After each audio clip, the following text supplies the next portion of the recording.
The red goal lamp behind the Quinnipiac net lit up 9 separate times tonight as the Cornell Big Red defeated the Quinnipiac Bobcats 9-1 in Game 1 of the ECAC quarterfinal series right here at Liner Rink in Ithaca, New York. Hello, everyone, and welcome inside the Rebound presented by Q30 Sports. My name is MJ Baird. Alongside me is Kyle Levasseur. And Kyle, we just saw a 9-1 thrashing of Cornell over Quinnipiac. Yeah, you don't hear that every day. To put it simply, MJ, it's like a bully taking your lunch money and you just don't fight back. Yeah. It was simply that bad. Cornell scored 8 unanswered goals after the game was tied 1-1 to finish the game 9-1.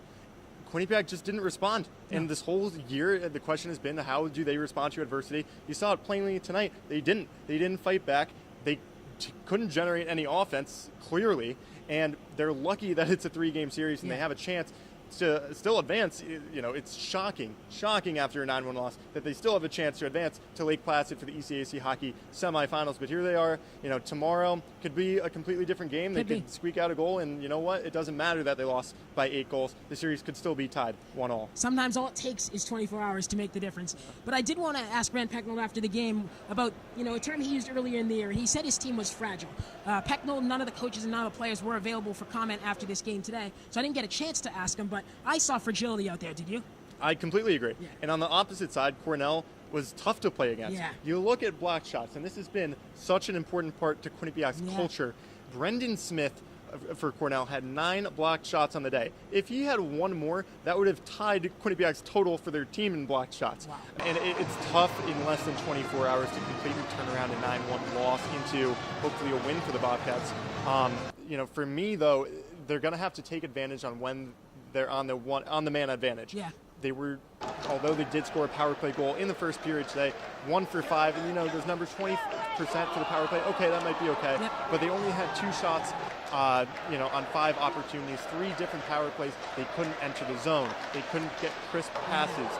Cornell was completely shutting down Quinnipiac's power play despite them scoring a goal in that first period. Quinnipiac has to find a better way and figure out some better way to enter the zone. Yeah, otherwise you're not going to get it past Matthew Galida. And although he only had 13 saves on the day, he really wasn't tested that much. Yeah, no. Not quality either. Yeah, and we've been expecting a Quinnipiac team throughout the season who, they may not be scoring as they have in past years, but they will consistently put pucks on net and try to just outwork and hope the other team, and hopefully if they play an honest game as they've been preaching for the past couple weeks, something will go their way, and they did not play an honest game tonight.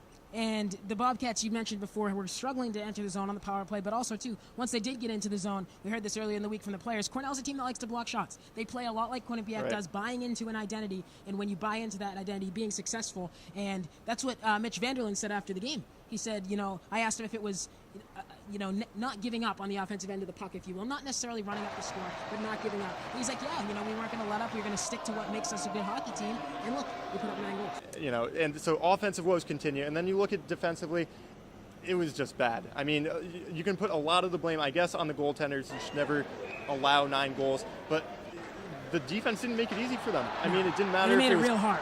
It didn't matter if Keith Petruzzelli was in net, and he had a great weekend last weekend up at Yale. Only allowing 1 goal for each game. Here, obviously not his best day. He gets pulled in the second for freshman Josh Mayanja, the first action he's seen in his career. You can't really expect him to go out and impress in a really hostile environment like Liner Rink when he's cold.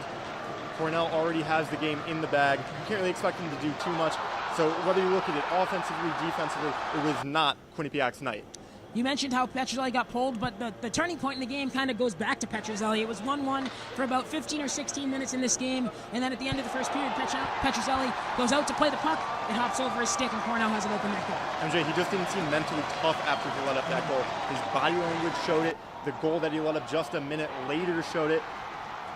You have to be mentally tough in playoff hockey.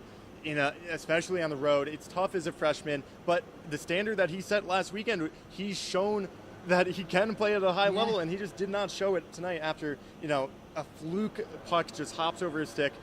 Not much you can do there, but he just has to collect his thoughts and move on to the next goal.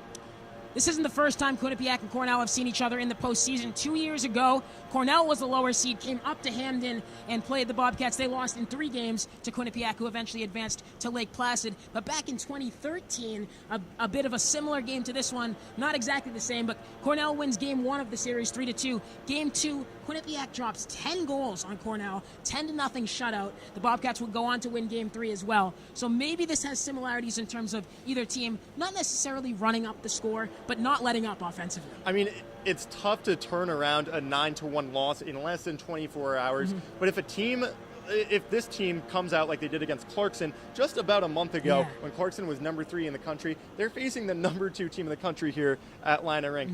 That should just turn you up immediately in the playoffs. And they'll be fighting for their lives. I mean, we saw it last year, just a year ago up at St. Lawrence. I think we both thought the Bobcats were done against the St. Lawrence Saints. Kyle Hayden looked unstoppable in net for St. Lawrence, but then they go out and win the next 2 games. It could be a similar situation these next 2 days. You know, I guess the mental toughness and the fragility that you mentioned will be the difference maker.